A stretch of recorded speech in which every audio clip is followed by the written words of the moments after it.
3 January 2025 muri yeZimbabwe ndadzoka zvekare nema-updates ezvinhu zvese zviri kuitika munyika yeZimbabwe. Kana uchingoona ndatoya kudai so voziva kuti zvatotanga, ende kana uchiziva kuti unodedzera kuti pasi neZanu PF, tanga nekulika this video right now kuitira kuti Zanu PF yacho iboikani. Nyaya dziri panapa nhasi zvinhu zviri kuita zvichichinja every day, masituation ari kuita achingochinja.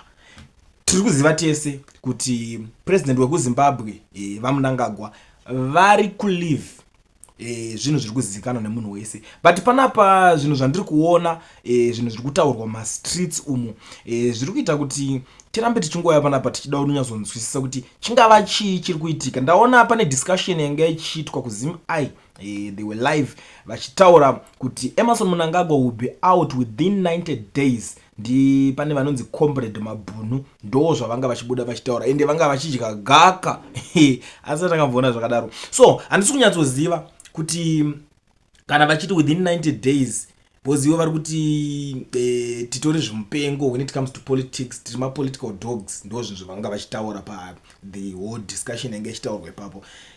Tine zvakawanda zvatinobva tatanga kufunga kuti alright, pamwe maybe kana kuti chi, but kutaura chokwadi vanhu veZimbabwe vaitaka kuneta, vaitaka kuita fed up nenyaya idzodzo dzekunzwa kunzi ari kubva musi wakati ari kuzodai so, because vanhu vari kuti tatononokerwa. Ndiani anokwanisa kuti nga achizviita in time? Muri kuzviona ndo nyaya inenge ichinetsa pa Zimbabwe apa. But anyway, regedzai timboona kuti paura varoda kunyazoita kana kuti ravana racho nderipi, because vanhu varatotaura kuti matononoka mataura, kungotaura nemuromo hazvina zvazvinokwanisa kuti zvichitibatsira. So muri yeZimbabwe ininiwo zvangu panapa munozviziva kuti handisi munhu kuti ndendere pakutambisa nguva. Nhasi ndoda kusiyirai muchiteerera, ndine imwe audio ndoda kuti munzwisise iri kutaurwa panapa. Munongoziva pane imwe nyaya yafutenge iri kunetsa yemuchinda wayo anonzi Jeff Duda. Saka nhasi azofumurwa kubva kwakatangira kusvika kwaave iko zvinezvi, matangira akaita. So doda kuti manyasoteereresa. Kana uchiziva kuti uri team yekwaadvocate Nelson Chamisa, gara wanyatsoisa hako maifoni dzako wakadzikamira unyatsonzwa, because this audio rinoda kusiya panapa I think it's for you. Munokwanisa kunyatsonzwisisa the whole situation iri kuitika. Kana uchinge une something to say kune vanenge vachidoisa ma-numbers avo, kune vanenge vachidoisa ma-audios avo vachitaura something chinenge chichiitika, number dzichabuda pascreen ipapo, ndo basa radzo. So sarai makateerera this audio muzondiudzawo zvamuri kufunga in the comment section. Vanhu veZimbabwe, ndibatsirewo paobservation yangu yandakaona. Firstly, murume anozviti Jeff Duda uyu, ndichitanga kumunzwisisa inini ndine follow up yezvimwe zvese zvaiita zvizhinji zvacho, ndine follow up yenaye. Achitanga kuuya achitaura, akamira sesupporter akamira achiti isupporter yeZanu PF, but haachawirirani nemapolicies emo. Tanga takambonyarara tichinyarara tichifunga kuti muchaita zvinhu kwazvo, asi nguva yakwana yekuti tichikuudzai kuti kwete. Akaramba achitaura kuti hatichadi nekuti zvamakuita zvisisiri izvo. This is the time yokuti tichiramba madisinyongoro. Ndo maspeech aiuya nawo pamazuva ekutanga. Kana muchigona kuita follow up muchinzwa zvaitaura. Secondly, akamirazve achizvidza muovheti. Ndaitofunga kuti muovheti mazuva achona ndo zvatakarwira here izvi. Takaenda tikanotrainiwa, tikabva ikoko tikabayiwa neminzwa, tikanaiwa tichiti tiri kusunungura nyika, ndizvo here izvi. Akamira semuovheti, ndikatofunga kuti muovheti ari musapota weZanu PF. Thirdly, akazomirazve sevana vemaovheti. Vabereki vedu vakafireiko? Vakafire vabereki vedu. Zvikatondinetsa kuti saka ave mwana womuovheti, ko zvaimboti anga ari kuchiovheti, iye zvino ave mwana wemuovheti. Saka zviri kufamba sei? achichema kuti vabereki vake vakaenda kuhondo, hapana chavakauya nacho, hapana chavari kuwina, nyika haina kana any benefit mari. Saka zvese izvozvo zvaiuya achitaura kudaro ndiJeff Judah wandiri kutaura nezvake. Ndokubva aenderera mberi achizvidaidza kuti ava chairman wevanhu.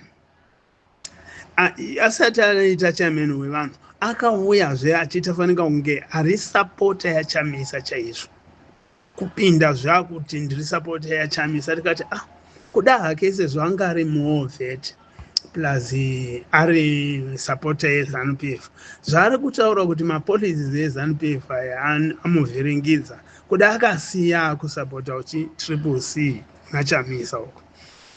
Kana zvakadaro zviright, ndichimutevera, ndichiri kumuda, ndichinzwa shungu naye, ndichinzwa mavhidhiyo ake achindibata chaizvo, asi pane zvinhu zvandaibata achitaura kudaro.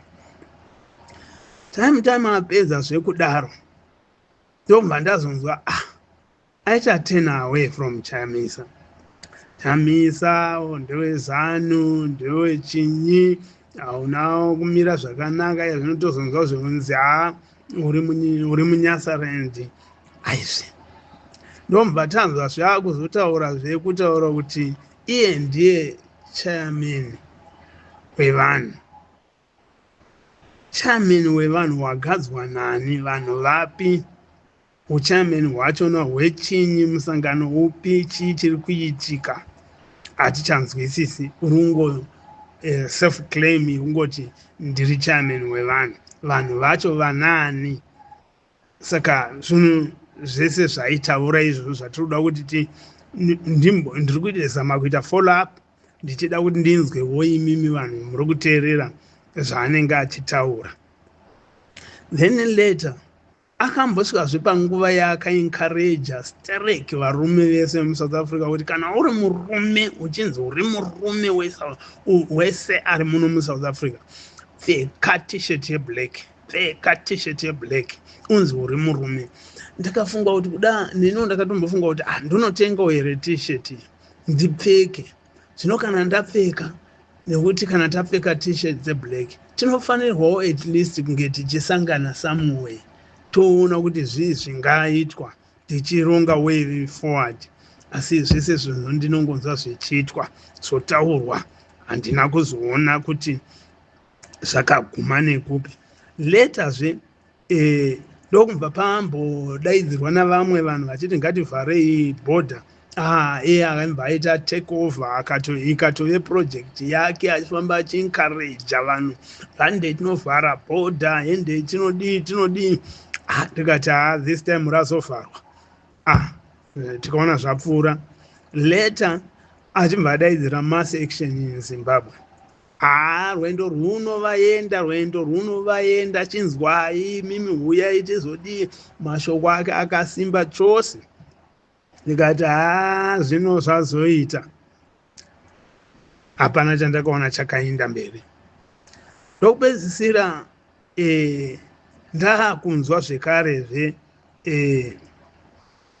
Saka ndingati kuti pane zvinhu zvese zvaari kutaura, kana ndakukonkuluda nepfungwa dzangu wenini, ndochiti nini zvese zvandataura izvi handina kuona kana chinhu chimwe chete zvacho, chimwe chete chakabudirira pane zvese zvaakadaidzira, zvaakati ngatiitei, ngativheke maT-shirt eblack, ngatinde tinovhara border, ngatiitei mass action muZimbabwe, munangagwa takuzomubvisa chinyi, zvese kuti ndione any action yakaitika pazvinhu zvese zvaanodaidzira. Handina kana kuona kana chinhu chimwe chete chakabudirira, kana kumboti hacho vanhu vaungana asi zvazofeira hazvo, handina kuona kana chimwe chete chakaitika chichibva paari. Saka ine kana ndochitarisa izvozvizvi, ndakutomutora seZANU-PF project, nekuti zvaanotaura zvacho zvinobhenefita ZANU-PF, hazvisi kubhenefita vana veZimbabwe vari kuda actually change muZimbabwe. akauya kuzoconfusa vanhu nekuti kana achida zveshuwa zvetrue change haungati vanhu vanopikisana nehurumende wovatuka. Iwe uri kuda support, uri kuda kuti tiinde zvinhu tihwine zvinhu, wovatuka wovasora wovaita sei vanhu ivavo. Saka masupporters ako achabvepi? Saka vauchatsigirana nawo ndevapi? Munhu anoda echange vaya vari kupikisana, nyange vachipikisana nemapolicies aunawo, at that particular time munofanirwa kuvatora mombobatana kuti murwise a common enemy, muibvise mugozosara mochipatsurana henyu makuenda kumapolicies henyu amunoda. Saka apa handisi kuona achigona kuita chinhu ichocho zvokuti nyange akanzi ndichairman wevanhu but vanhu vanoda kuachiva chinyi, nekuti uchairmanship hwake handioni huchibatanidza vanhu, ndehwekumwashura vanhu. Vanhu vanenge vachiparadzanwa vachiudzwa muri maforena muri hazvizi zvinhu zvokuti zvingamisa nyika yedu. Nyika yedu yakamiswa nematribal akawanda, yakamiswa nevanhu vakabva kunyika dzakawanda. Kune vamwe vanhu vakabva kune dzimwe nyika vakauya zvatinonyatsoziva kuti havana kuzvarwa muZimbabwe, havana kuita sei, ndobva vapiwa citizenship yemuZimbabwe vakagara. Naizvozvo atove maZimbabweans vane right to be voted, vane right to vote, ende ndo zvinoreva constitution yedu. Zvinoye kana achinda ari against the constitution yeZimbabwe kuti kune mabwidi, kune mai, ishoko rokutotuka, nokuti vanhu ivavo vangabva kuMalawi, vakabva muSouth Africa, vakabva kuZambia, vauya muZimbabwe vakazvarirwamo vakave nezvitupa zvemuZimbabwe, vanotonyorwa kana kudaidzwa kunzi maZimbabweans, and vane right of participating to everything. So brother Jeff, kana makatumwa neZANU-PF, chidzidzai kunyara vanhu veZimbabwe. Vanhu veZimbabwe vanhu vanoda runyararo, vanhu vanoda development, vanhu vanoda kuconcentrata nemabasa avo, vachizviraramira, havadi kuraramiswa noumwe munhu. Asi as long vachinge vapiwa platform yokuti vave neaccess kuupfumi, vave neaccess maroads akanaka, muzvipatara, pai vanhu vasinei nezvizhinji, vanhu vasingatsvaki zvemunhu, vanhu vanozvishandira. Ndinokukumbirisa ini murudo wokuti hatidi kupatsanurwa on a tribal line. Saka kana muchiuya naizvozvo, you are not a good leader. Haufi wakabatanidza vanhu vemuZimbabwe, uri kuteteresa sehuku kupfachura. Panofanirwa kunge paine uchiuya munhu anobatanidza kuti tiite regime change. Iwo wauya kupfaranyura kureva kuti you want to maintain varipo kuti varambe varipo, ende ndokusaka tichiti you are a project of ZANU-PF, because ZANU-PF is benefiting very much pane zvauri kuita izvozvo, nokuti vanhu vakusorana, vakuda kumarana nekuda kwezvaunotaura izvozvo. This is not the time. This is not the time. Kana maZimbabweans mese muchinditeerera muchindinzwa, ndapota zvangu, uyu munhu siyanai naye, uyu siyanai naye, and don't waste your time kuteerera nokutevererana nemunhu akadai. Hakuna kwatinoenda, he is the worst kudarika Mnangagwa aripo.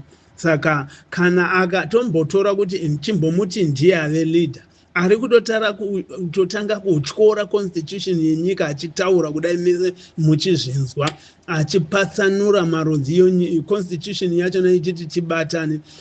Kwaanotiendesa ndekupi?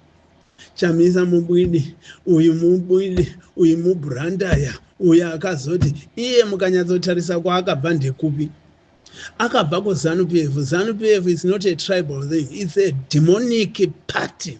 Ndo yaatobva ari kutotaura zveudhimoni chaizvo. Saka tinoda vanhu vanobatanidza vanhu vana Mwari, nekuti anoti kana achitaura oita funga sekuti ari kuinclude Mwari mukati. Mwari hapatsanuri vanhu, Mwari anounza rudo. Saka hameno zvaanotaura kuti anenge achizviwanepi. mutibatsirewo vanhu vezimbabwe tinyatsonzwisisa uye tisateverere vanhu vakadai. Takubviswa pafocus yatinayo yokuunza regime change. Muve nezuva rakanaka. Inini zvangu inini ndinonzi Tsvina Mheni.